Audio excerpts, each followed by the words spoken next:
이제 시간이 되었으므로 4월 둘째 주 주일 예배 드리도록 하겠습니다. 다 같이 묵상기도 하시겠습니다. 우리 찬송가 38장 1절 하시겠습니다.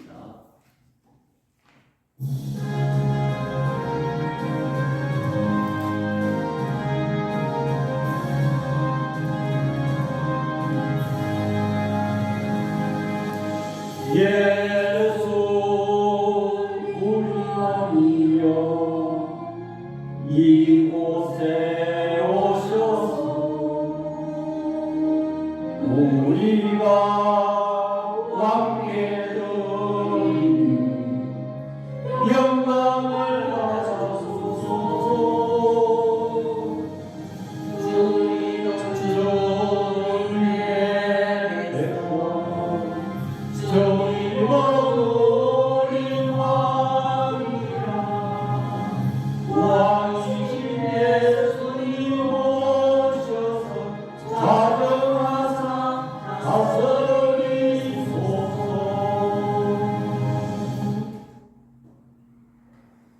사도신경을 보도하겠습니다.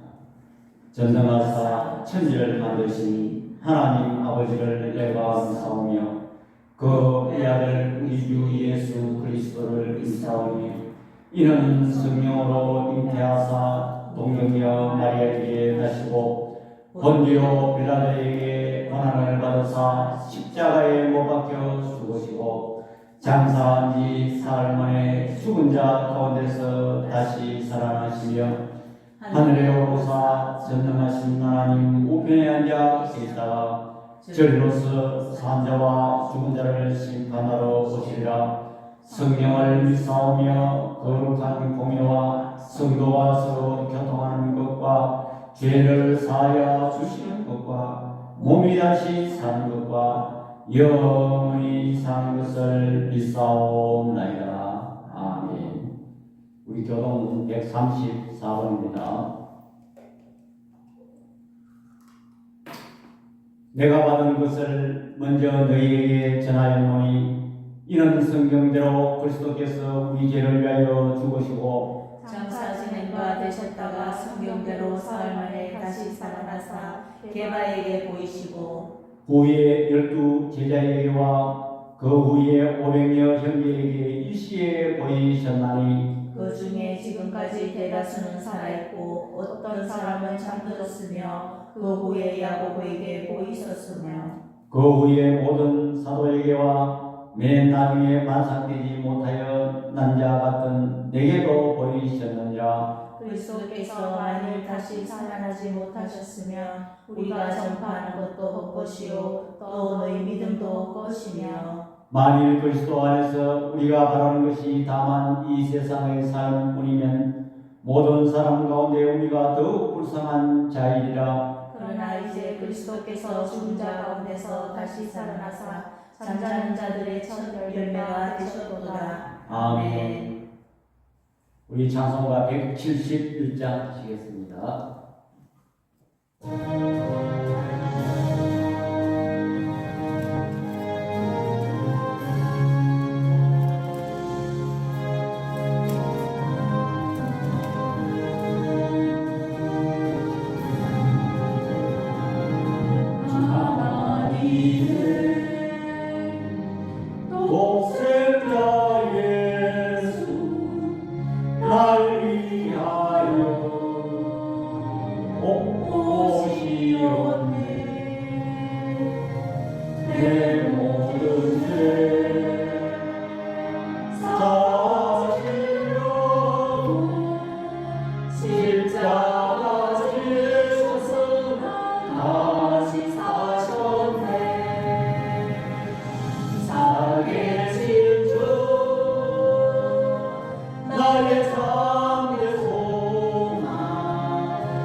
널 축복하네 주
주 예수님 공중에 임하실 때 나 일어나 맞이하리.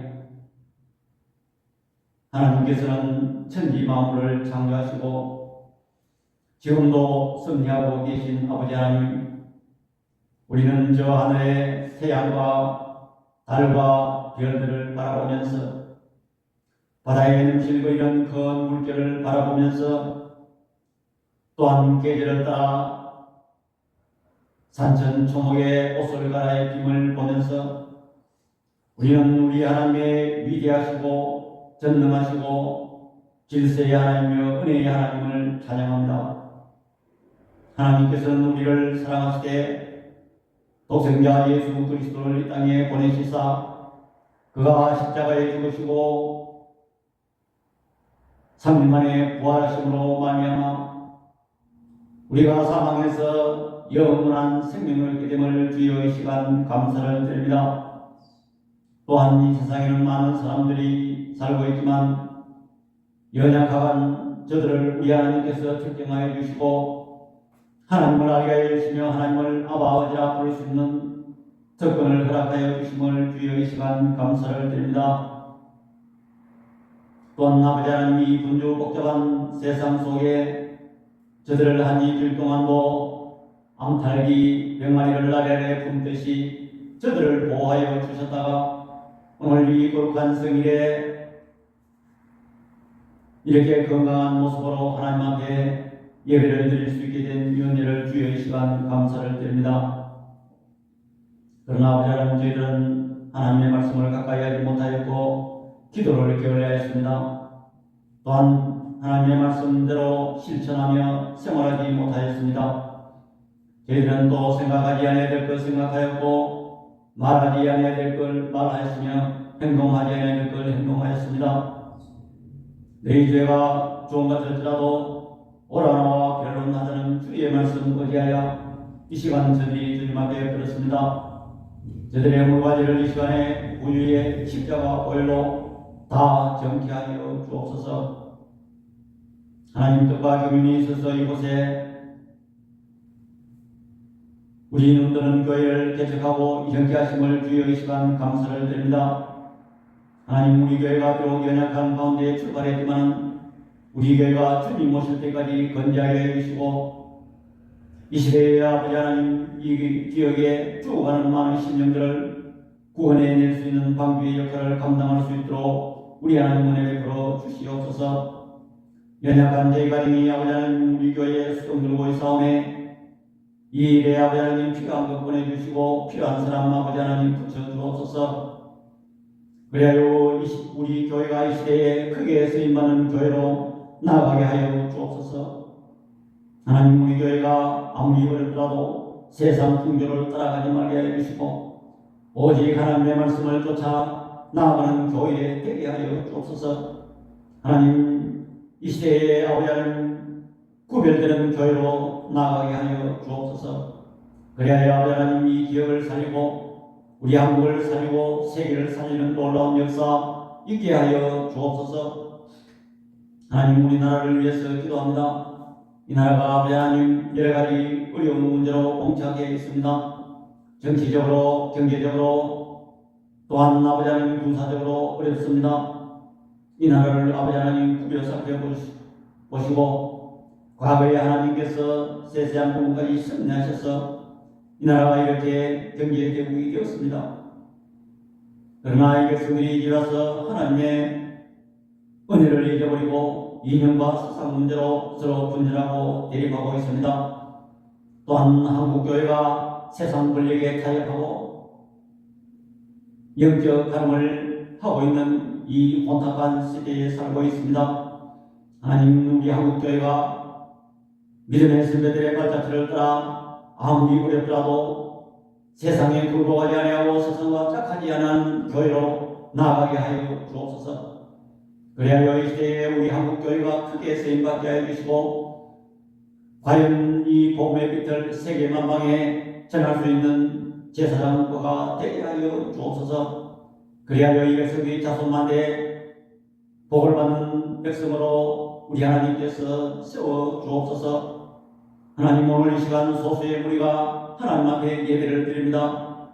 조금도 소홀함이 없게 하여 주시고 인간의 사상이나 인간의 지혜를 드러내는 시간 되지 않게 하여 주시고 오직 하나님의 말씀만 증거되는 시간 되게 하여 주시고 오직 하나님만 높이는 이 시간 되게 하여 주옵소서.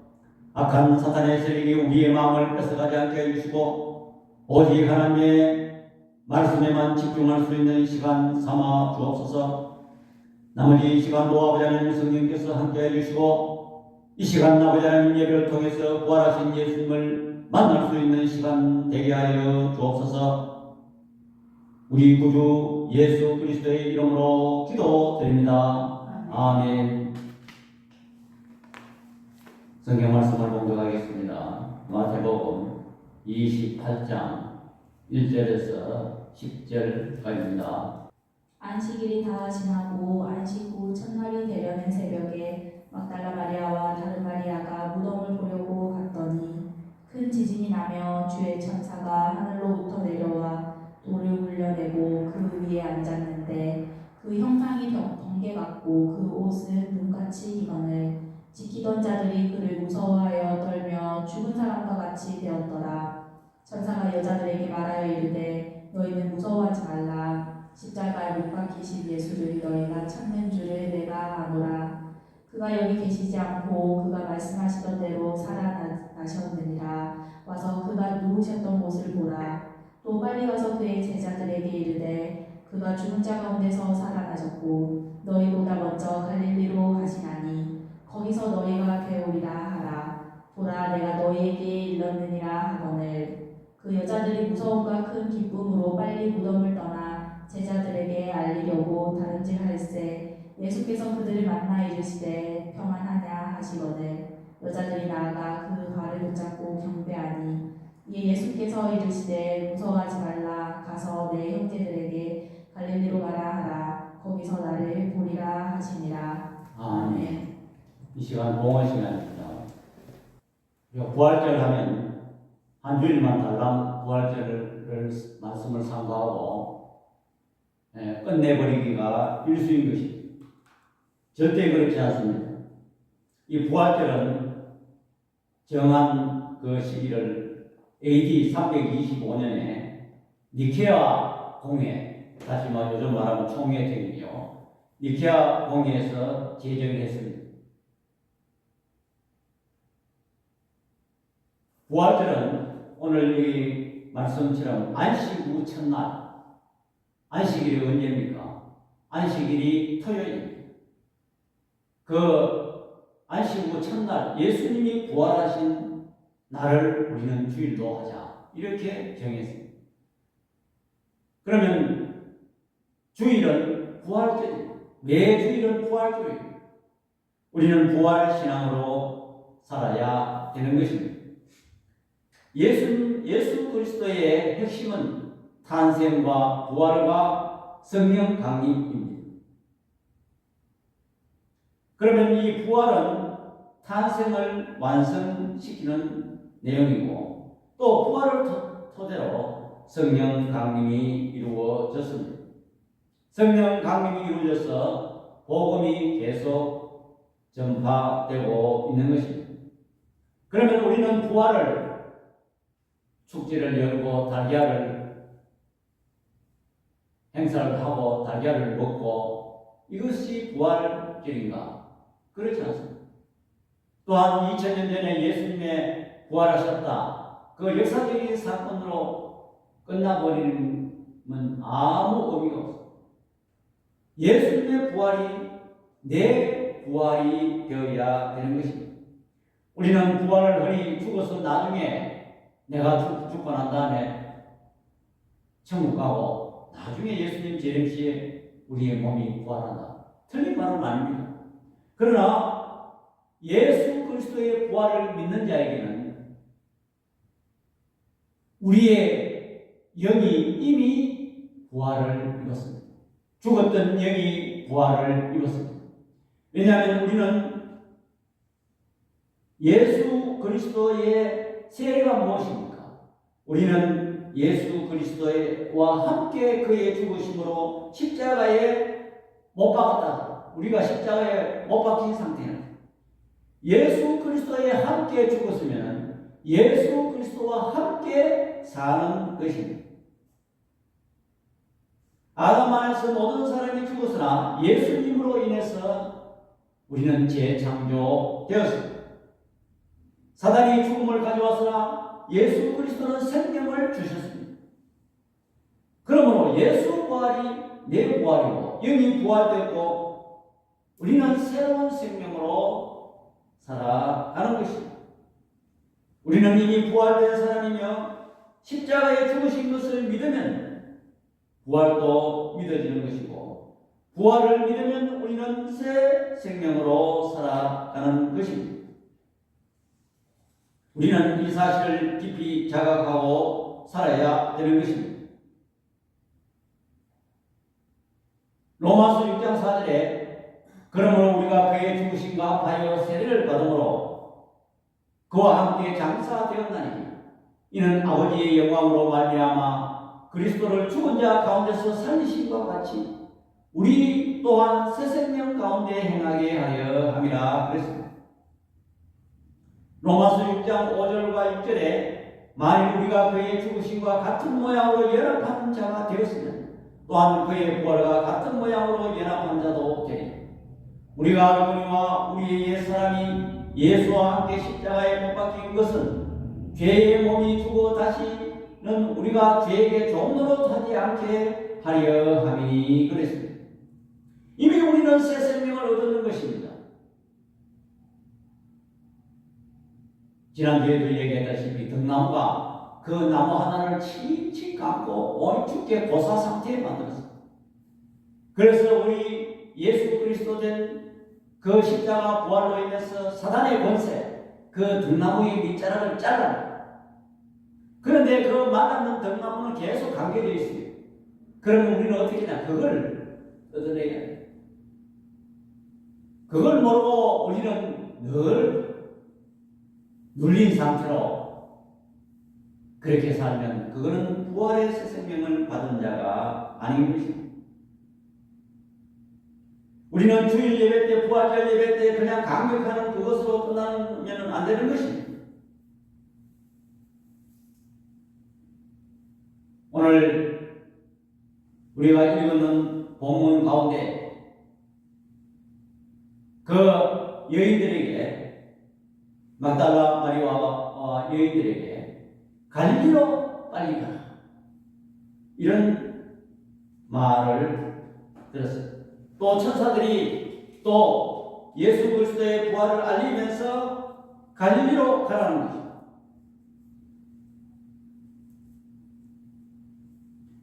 실제로 보니까 너희보다 먼저 갈릴리에 가시나니 거기서 너희가 배우리라.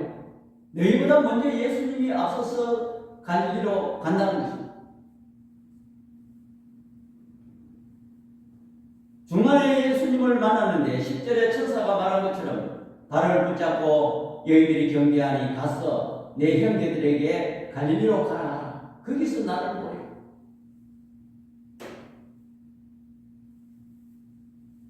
왜 예수님이 갈릴리로 가라 하셨는가? 첫 번째로 갈릴리는 미래를 꿈꾸는 사람들을 부르신 곳이기 때문입니다. 예수님의 베드로를 위시해서 제자들을 이 갈릴리 바다 곁에서 불렀습니다. 새로운 나라, 새로운 공동체의 미래가 열리는 곳이 갈릴리입니다. 갈릴리는 이스라엘의 북부지방으로서 사마리아가 중부지방이고 예루살렘은 남부지방 유대 지방입니다. 베들레헴은 예수님 탄생하신 곳이고 아랫지방입니다. 이런 지리적으로 볼 때 이 갈릴리는 소외된 사람들이 모여 사는 것입니다. 다시 말해서 예루살렘은 오늘날 우리나라와 같은 서울 대도시를 얘기해요. 그건 기득권 가진 사람들이고 부유한 사람들이고 권력이 있는 사람들이고 또한 종교적으로 볼 때 예루살렘에는 대제사장들과 바리새인, 아주 신앙이 탄탄하다고 생각하는 그런 사람들이 있는 곳이 예루살렘입니다. 그런데 예수님은, 부활하신 예수님께서 거기에 가지 아니하고 왜 갈릴리로 가라? 내가 갈릴리로 먼저 갔어. 그러면 우리가 부활하신 예수님을 우리는 만나야 되는데, 만나려면 갈릴리로 가요. 그러면 예수님 만나러 지금 비행기 타고 우리가 갈릴리로 가야 합니다. 그렇지 않습니다. 오늘 이 본문을 살펴보면서 우리는 어떻게 하면 갈릴리로 가서 예수님을 만날 수 있을까? 우리는 신앙생활하면서 예수 그리스도를 만나지 못하면 그건 아무것도 아닙니다. 그건 종교적 행사에 그저 종교 활동할 뿐입니다. 의식적인 신앙생활 할 뿐입니다. 부활하신 예수님을 만나는 일은 얼마나 복된 일이고 얼마나 큰 일인지 모릅니다. 왜? 예수님은 세상보다 크니까.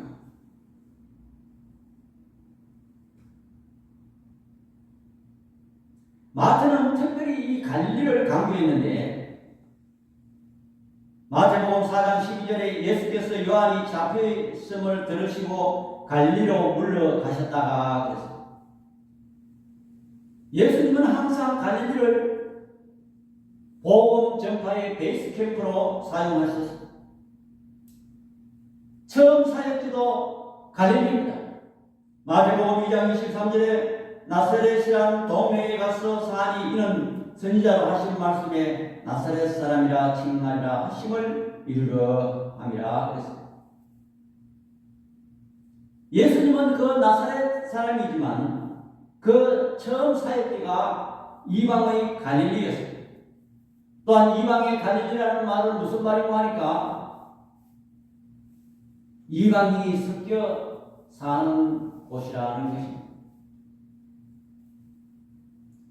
한마디로 말해서 객지에서 많이 모여든 그런 곳입니다. 우리나라에도 그런 지역이 많죠.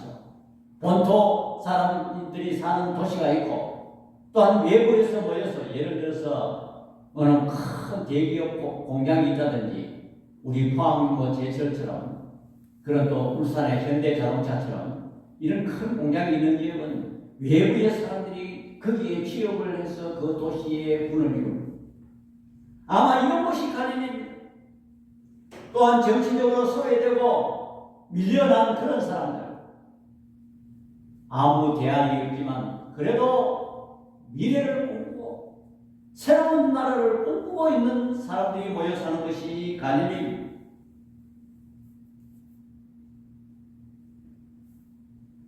교회, 다시 말해서 부활의 공동체가 형성되기는 갈릴리처럼 적합한 곳이 없습니다. 기독교 세력의 고정관념에 사로잡힌 그들에게는 좀처럼 새로운 공동체, 부활하신 예수님을 중심으로 한 새로운 공동체를 만들기가 힘듭니다. 오늘 우리 현대 그리스도인들은 이 갈릴리처럼 꿈을 꾸어야 합니다. 예수님은 현실에 타협하고 순응하고 주눅드는 것이 아니고 믿음으로 불의를 넘어서는 것입니다. 정말 우리 한국교회가 정말 이 시대에 와서 정치에 너무 아부하고 굴복하고 예수님은 그 정반대의 생활을 했어요. 예수님은 그 로마의 그 큰 권력 앞에 타협하지 않았어요. 오히려 대항했습니다. 믿음으로 불의를 넘어서는 것입니다. 부활하신 주님을 만나려면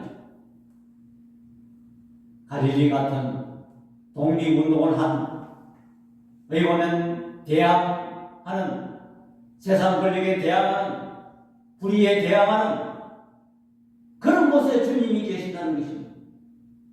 우리가 이 시대에 신앙생활하는 우리들은 정말 복받아야 부활하신 주님을 만나려면 그런 안이라고 권력 있고 세상과 짝해서는 결코 부활하신 주님을 만날 수가 없는 것입니다.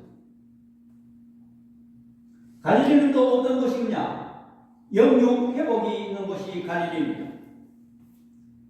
베드로는 헬라식 이름이고 사명을 다 이뤘습니다. 그래서 예수님께서 시몬아 유대식 이름 내가 사랑하는 자.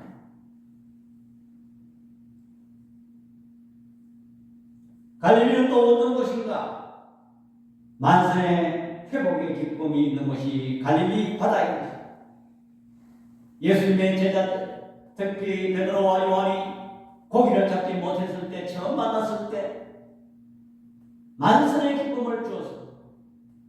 또한 부활하신 주님께서도 다시 만나서 또 고기를 잡지 못했을 때 또 고기를 많이 잡게 되는 것이 갈릴리인 것입니다. 또한 실패한 베드로를 회복시켜 주님의 일꾼으로 다시 세운 것이 갈릴리인 것입니다. 우리가 어려운 현실, 낙심, 절망한 곳에 부활하신 주님을 만나주시고 주님이 만나주시고 우리를 회복시키는 곳이 갈릴리인 것입니다. 여러분, 우리의 환경이 우리 뜻대로 되지 아니하고 이 예수님의 제자들처럼 어려운 곳이 절망에 처한 우리의 현장이 갈릴리라는 것입니다. 절대 낙심하면 안 됩니다. 거기에 부활하신 주님이 역사하신다는 것입니다. 우리 부활하신 주님께서 왜 갈릴리로 가셨나요? 어려운 현실 속에서 처해 있는 그런 사람들에게 오늘의 갈릴리가 될 수가 있는 것입니다. 또한 갈릴리는 어떤 것인가? 소외되고 밀려나는 사람들의 고통과 절망을 끌어안는 것이 갈릴리인 것입니다. 이방의 갈릴리라는 말은 이방인들이 섞여 천대받는 곳이 갈릴리인 것입니다.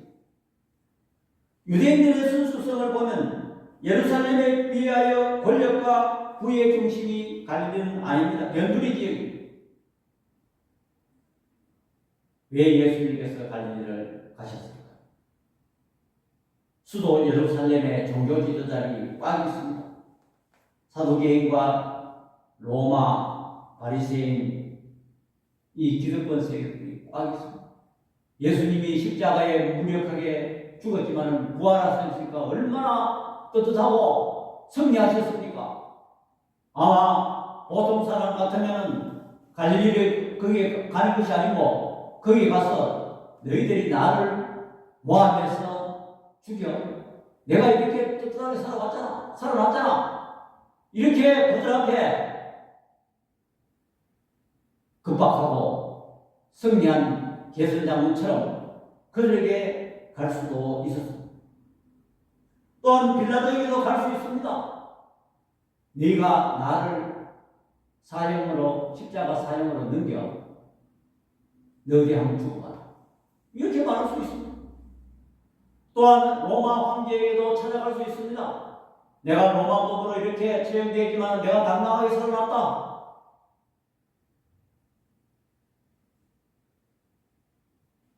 예수님께서는 그런 세상 권력에 개선장군처럼 대항하지 않았습니다. 특별한 대안을 주지만 새로운 미래를 갈망하는 사람, 에너지와 꿈꾸는 사람들, 이런 사람들에게 부활하신 주님께서 만나 주시는 것입니다. 그러므로 우리 성도들은 항상 새로운 나는 부활의 생명을 받은 자다. 나는 부활의 주님의 내 마음속에 작동하고 있다 하면서 항상 꿈을 꾸고 새로운 미래를 설정할 때 주님이 역사해 주시고 만나 주시는 것입니다. 두 번째로 이 갈릴리는 고단한 삶이 있는 현장이기 때문에 예수님이 부활하신 후에 처음으로 제일 먼저 갈릴리로 달려갔습니다. 그들의 고단한 삶의 현장이 있는 곳이 갈릴리입니다. 이것은 우리의 삶의 현장을 이야기하고 있는 것입니다. 실패한 제자들 회복이 있는 것이 갈릴리입니다. 그들이 고기를 세상이 다 그렇지 않습니까? 왜 돈 벌기 쉽습니까? 거기에는 고단한 삶이 있고 실패가 반복되는 것이 우리의 삶의 현장인 것입니다. 연약한 신앙 치유가 필요한 것이 우리 갈릴리인 것입니다. 그들이 실패하고 두렵게 생각했습니다. 그들은 예수님을 따르는데 실패하고 두렵고 낙심한 상태인 것입니다. 요한복음 20장 19절과 20절 다 같이 시작. 이날 곧 안식구 첫날 저녁 때에 제자들이 유대인들을 두려워하여 모인 곳에 문을 닫았더니 예수께서 오사 가운데 서서 이르시되 너희에게 평강이 있을지어다. 이 말씀을 하시고 손과 옆구리를 보이시니 제자들이 주를 보고 기뻐하더라 그랬습니다. 이 두렵고 절망 속에 처해 있는 사람들에게 예수님이 찾아오셨다는 것입니다. 두려워했다는 것입니다. 모인 곳에 문을 꽁꽁 잠갔다는 것입니다. 왜? 예수를 처형시킨 세력들이 예수 믿는 우리들도 앞으로 처형하지 않을까.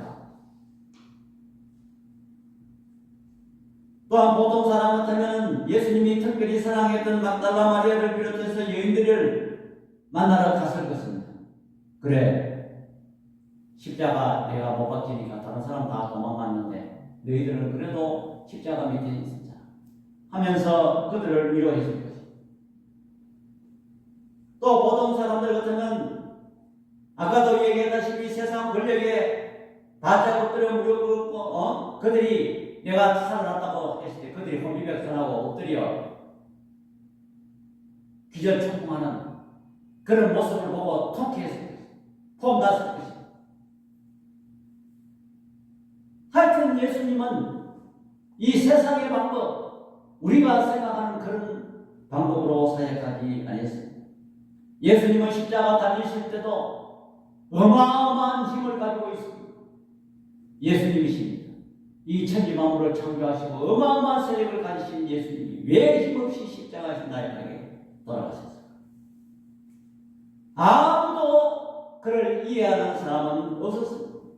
그러나 예수님께서 십자가 지심은 우리를 죄에서 해방시키기 위해서는 그 길밖에 없었다는 것입니다. 그래서 우리는 예수님을 따라가야 된다. 요한복음 14장 6절에 보니까 내가 길이요 진리요 생명이니 주님이 가시는 길에 우리도 같이 따라가야 한다는 것입니다. 예수님의 십자가도 아무도 이해할 수 없는 그런 방법이 예를 들면 모세에게도 나타났습니다. 모세가 젊은 나이에 청춘 얼마나 용모가 아름답고 혈기왕성하고 그때 주님이 야, 너 애국에 가서 내 백성들을 구해라. 하나님이 그리 하지 않았어요. 나이 80이 돼서 이제는 힘이 다 빠지고 이가 빠지고 이제 눈도 침침하고 말도 어둡고 그런 사람 그때 나타났어. 네가 애국에 가서 내 백성들을 구해라. 아이고 하나님 난 절대 못 다른 사람 보냈어. 하나님의 역사는 도저히 이해하지 못합니다. 그래서 모세는 지팡이 하나를 들고 이스라엘 백성들을 애굽에서 구원해 냈어요. 다윗은 어떻습니까? 목동치는 아주 세상 사람 보기에 나약한 존재였어요. 그러나 그가 물맷돌을 가지고 이 골리앗을 무너뜨리지 않았습니다. 베드로를 보십시오. 예수님께서 이 베드로를 선택하실 때, 제자들을 선택하실 때 돈 있고 권력 있고 인물 좋은 사람 선택하지 않았습니다. 고기 잡는 어찌 보면 무식한 사도행전 4장에 보면 베드로가 성령 받은 후에 설교를 하니까, 말을 잘하니까 저 사람이 범인이라, 영어 성경 노스쿨, 학교 다니지 않은 그런 무식한 사람, 범인이란 평범한 사람인데 어찌 그래 유식한 말을 하는 이 말이에요. 이런 사람을 예수님이 도구로 사용하셨습니다. 저와 여러분들이 연약하면, 아이고 내가 돈이 없어, 내가 지식이 없어, 내가 힘이 없어, 이런 것은 세상의 방법대로 우리가 주의 일을 하는 것입니다. 우리는 연약한 우리를 통해서 하나님의 능력으로 일하시기 원하시기 때문인 것입니다. 만약에 우리 힘으로 주의 일을 한다 그러면 자기 가진 지식, 돈, 그 힘으로 주의 일을 했다면 주님이 드러나지 않습니다. 위대한 큰 사역자를 주의 종들을 보면 그 이면에 겉으로는 화려하고 완전히 세계적인 목회자고 큰 교회를 일으키고 큰 부흥을 일으킨 목사님들, 그 이면의 얘기를 들어보면 정말 버틸 수 없는 그런 건강 악화, 강단에 설교하고 바로 누워요.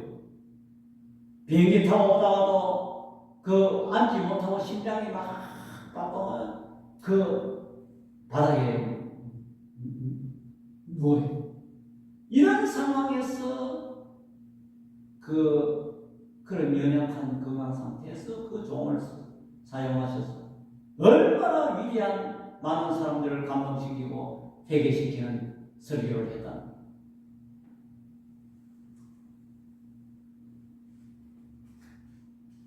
연약하고 고단한 삶이 있는 곳에 예수님이, 부활하신 예수님이 계시는 것입니다. 치유가 필요하고 연약한 영육간에 실패가 있기 때문에 거기에 회복이 필요한 것이 갈릴리입니다. 예를 들어 말하면 황 목사, 주님이 내가 먼저 거기 가 있다, 거기서 보자. 여러분 이렇게 각자 자기 이름을 대입해서 한번 생각해 보세요. 각자의 갈릴리는 다릅니다. 가정, 직장, 교회, 이웃, 시간에 따라 다를 수 있습니다. 거기에 힘들고 지치고 포 만나고 고통스러운 장소도 될 수 있는 것입니다. 거기에는 내가 없으면 안 될 각자의 자리가 있습니다. 거기에 부활하신 주님께서 먼저 가가 계시다는 것을 여러분들 믿으시기 바랍니다. 부활하신 주님께서는 어제 포 나고 그런 잘되는 곳에 부활하신 주님이 가 계시는 것이 아니고 실패가 있고 고통이 있고 내가 그 자리에 없으면 안 되는 거기에 주님이 먼저 가 계셔 역사하신다는 것을 우리는 본문을 통해서 알 수가 있는 것입니다. 세 번째로 왜 예수님은 갈릴리로 가셨습니까? 흩어진 양떼를 모으기 위함입니다.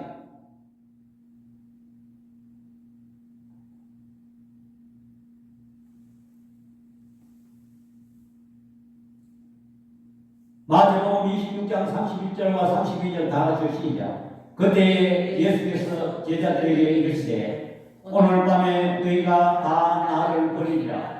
기록된 바 내가 목자를 치리니 양의 떼가 흩어지리라 하였느니라.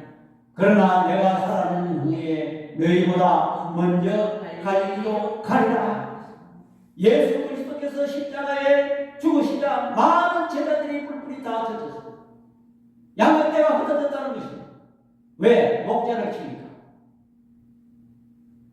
그러나 살아나신 후에 예수께서는 흩어진 양떼를 모으기 위해서 갈릴리로 가셨다는 것입니다.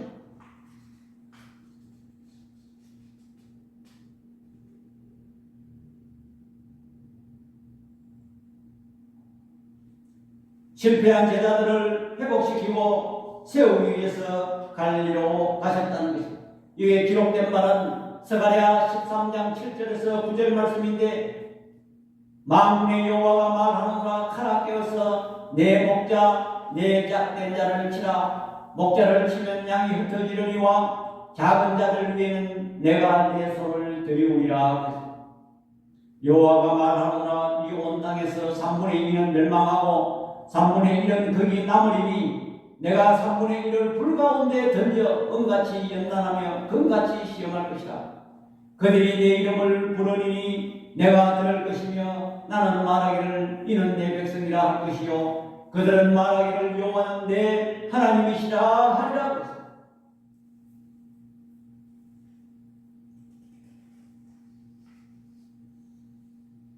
흩어진 목자를 우리 예수님께서 양떼를 다시 모으고 세우신다. 그렇게 해서 나의 하나님이시라 고백하게 하시고 우리를 통하여 일을 하시는 하나님이십니다.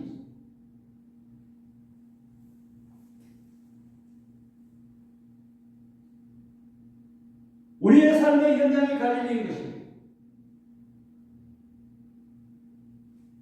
우리는 때로는 내가 하는 이 환경 떠나고 싶고 살고 싶지 않은 곳이 될 수가 있는 것입니다. 그러나 주님이 먼저가 계십니다. 나를 통해서 흩어진 양들을 모으고 내가 없으면 흩어지는 그것이 갈릴리고 그것이 주님이 와 계신다. 내가 없으면 가정이 아니고 내가 없으면 그것이 흩어져. 그 직장이 흩어져. 내가 없으면 내가 하는 일이 흩어져. 그것이 갈릴리고 거기에 부활하신 주님께서 만나주시고 역사하시고 회복시켜 주시는 것입니다.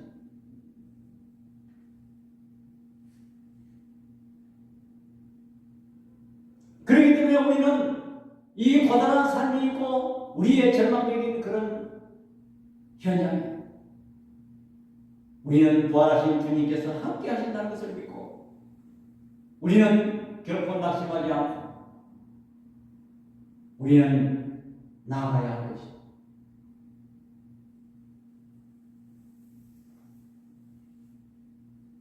함께하는 모습은 성경에 우리는 많이 나타나 있는 것입니다. 마가복음 16장 19절에서 20절 다 같이 시작. 주 예수께서 말씀을 마치신 후에 하늘로 올려지사 하나님 우편에 앉으십니다. 제자들이 나와 두루 전파하세 주께서 함께 역사하사 그 따르는 표적으로 말씀을 확실히 증언하시니라. 그래서 흩어진 양들을 모으고 다시 그들이 또 새로운 공동체에 흩어진 양들을 모을 때 주께서 함께 역사하신다는 것입니다.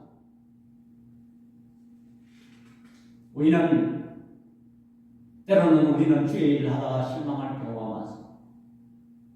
예를 들어 말하면 큰 교회 거기는 하나님이 역사하는 것고 화려한 무대가 있고 화려한 오케스트라가 있고 화려한 성가대가 있고 거기에 주님이 역사하시는 거지만 물론 거기도 역사하겠지만 내가 없으면 안 되는 이 자리, 내가 없으면 안 되는 우리 교회, 여기에서 저와 여러분들이 주님과 함께 하신다는 것을 여러분들 믿으시기 바랍니다. 내가 없어서 안 될 내 직장, 내가 없어서 안 될 그 사업체, 주님이 함께 하신다는 것을 믿고 다음 달에 부활하신 주님과 함께 나아가는 저와 여러분들 다 되시기를 축원합니다. 기도하겠습니다. 사랑의 아버지 하나님, 은혜와 사랑하는 시간 감사합니다. 많은 사람들이 부활하신 주님을 행사적으로 끝나고 있습니다. 우리는 일상에 부활하신 주님을 만나야 합니다. 부활하신 주님과 함께함을 우리는 경험해야 합니다. 부활하신 주님께서 왜 화려한 로마나 예루살렘이나 거기에 가지 않았을까? 새로운 공동체, 새로운 미래를 꿈꾸는 그들, 고단한 삶이 있고 고통과 절망에 처한 그들, 또한 새로운 공동체를 형성하기 위해서 또 그들에게 다시 새로운 공동체를 모으는 사명을 주시기 위해서 예수님께서 그 소외된 갈릴리로 먼저 달려갔습니다. 오늘 우리는 이 말씀을 꼭 기억하면서 내가 처한 그 환경, 내가 없어서 안 될 그런 환경에 부활하신 주님과 주님이 역사하신다는 것을 믿고 우리는 담대하게 나갈 수 있는 저들 되게 하여 주옵소서. 예수님의 이름으로 기도드립니다. 아멘. 우리 찬송가 456장.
기도 많이 해주시기 바랍니다.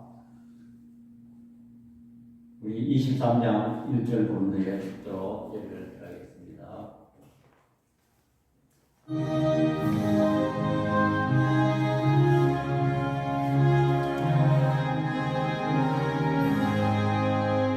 만일이 내게 있으면 거의 따라리우 내 구주 주시는 종은 널 찬송하겠네.